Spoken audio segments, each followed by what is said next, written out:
Hello friends, this is day 10 sequestered and my 5th video. So I've been asked to give a little bit more specific instructions on how to make these little books, and I will do that. First of all, to get a long, if you have long paper, that's wonderful to cut it into a long strip and measure it and decide how big you want it.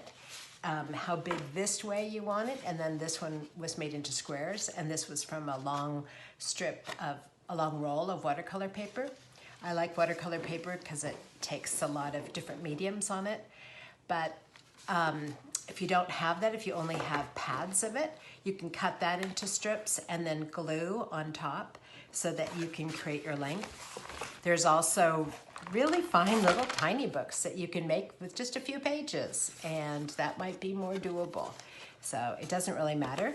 I'm going to go over briefly again how you get a piece of cardboard or tag board or old poster board, and then cut a piece of paper that you like, wrapping paper. This is paste paper that I made with a friend. You'll put glue on this front. You'll cut your outside decorative paper a little bit bigger so that you can fold it over about 1/4 inch all the way around. You can nip your corners so that they fold down flat and you glue them. So like this one, it's all glued. It's a cardboard in place. It's all glued. You'll glue that all down, and then your folded book, however many pages it is going to get glued right on top and become the first page. So when you do your measurements, you want to make your cover a little bit bigger than you make your folding pages, so that then it just kind of covers it. And if you want to put in a ribbon, you put in a ribbon across the back that comes through on both sides. So hopefully you'll do that.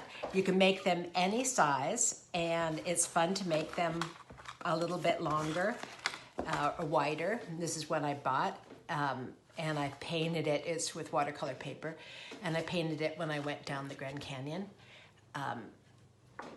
It was in the boats, and such a complete delight. And the thing that I think is really important is that when we take our time and we're present, it's like embroidery or something. It just takes time, and it's all about love, and it's all about presence, and it calms our spirit. And sometimes they're good, sometimes they're not good.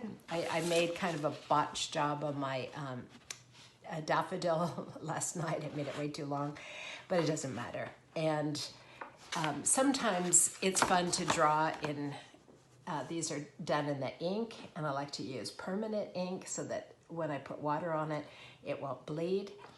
Some people prefer to use a pencil, and that is fine, or just plain old watercolor it with no drawing ahead of time. Another idea is just make abstracts, make pretty colors. I might show one of those later. Just do those pretty colors and don't even worry about drawing. But one thing about drawing is that close observation really makes us fall in love with what we're looking at. And if you're looking out the window and you're not even going outside, if you have a garden or you have a neighborhood, this is one I did of my garden with a tree and a bird bath and a bench and some flowers. And this is a much bigger one. So it's fun. You can make them any size, a little cottage. So I'm just encouraging you that way. And one of the pens that I really like, a friend asked me, this is called a Micron. It's made in Japan. It's waterproof. But I also was really trying to emphasize, use what you have. This is a little kind of small traveling watercolor set. This is a little palette that is a shelf that goes underneath. And it is made by Winsor & Newton. And when it's clean, it comes like this. You can buy these online. I think you can still buy things online. And so you're welcome to get something like that, just to play with. And, watercolor pencils are great to do detail. Look outside, enjoy. If you can, take a walk. do a wonder walk, find some things that are beautiful. Maybe you're in a place where something is starting to bloom that you could take home and draw. Or if you're just completely indoors, draw some of the objects that you've collected that are around your home that you love. Draw your family or children. Look out the window and see if there's some birds or something in the sky, and start to do that. And I really encourage you each day to write down something that was special that day, something that you're grateful for, some kindness. What was a highlight?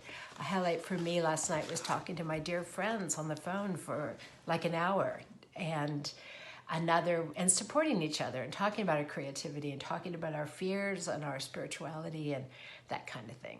So I'm sending you my love. I'm sending you my blessings for creativity and delight in this challenging and interesting inner time. Okay.